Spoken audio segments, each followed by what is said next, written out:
It's hard to believe now, but when Gilligan's Island first hit television screens in 1964, critics absolutely hated it. Newspapers called it silly, ridiculous, and even a waste of airtime. And yet, viewers at home had a completely different reaction.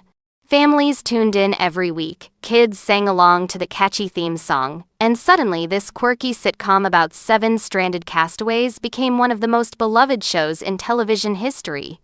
By season 3, Gilligan's Island had gained a loyal following and was racking up millions of viewers. It seemed like the show had found its rhythm, and fans fully expected it to sail on for many more years.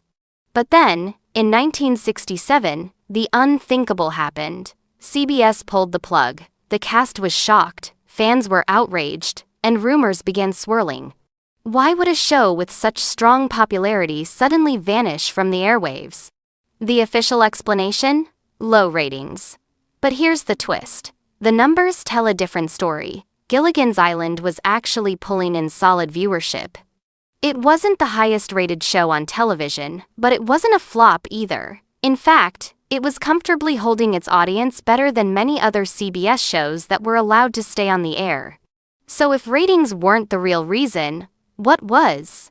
This is where the story takes a shocking turn. Behind the scenes, CBS was playing favorites. The network had another show it desperately wanted to protect, Gunsmoke. At the time, Gunsmoke had been on the air for over a decade, but its ratings had started to slip. Executives feared it might be nearing its end. The powerful figures at CBS, however, weren't ready to let it die. Some even say that CBS's president had personal connections to Gunsmoke and was determined to save it at all costs. And that cost was Gilligan's Island. You see, the time-slot shuffle was brutal in the 1,960 seconds. Networks often played musical chairs with shows, moving them around to boost others. Gilligan's Island was in a prime slot on Monday nights, but CBS made a decision to move Gunsmoke there instead, pushing Gilligan and the Castaways out completely. That wasn't about ratings. That was about power, influence, and backroom deals. To make matters worse, the cast of Gilligan's Island never even saw it coming. Most of them assumed they'd be back for a 4th season. They were even preparing new storylines, and fans were hoping to finally see the castaways rescued. But instead, they were blindsided by the cancellation announcement. Bob Denver, who played Gilligan, was said to be furious. Dawn Wells, who played Mary Ann, later admitted that the cast was heartbroken and confused.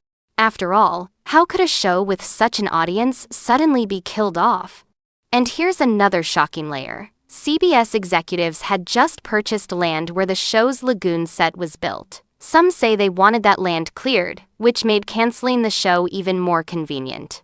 That lagoon, where Gilligan and the skipper got into all sorts of crazy misadventures, was bulldozed and turned into a parking lot. Think about that television history literally paved over for profit. But the story doesn't end there. Even though CBS tried to bury Gilligan's Island, they underestimated the fans. Through reruns, syndication, and eventually cable television, the show only grew more popular after its cancellation. What was once mocked by critics turned into one of the most rerun, most beloved sitcoms of all time. So when you hear the official version that Gilligan's Island was canceled because of low ratings, don't believe it. The truth is far more complicated. It wasn't about ratings. It was about politics, power, and protecting another show. It was about money, land deals, and executive favoritism. And maybe that's why Gilligan's Island remains such a phenomenon today. It's not just the story of 7 stranded castaways, it's also the story of how network greed and favoritism ended a show far too soon. Because in the end, the castaways may have never been rescued on screen, but in the hearts of fans, they'll live forever.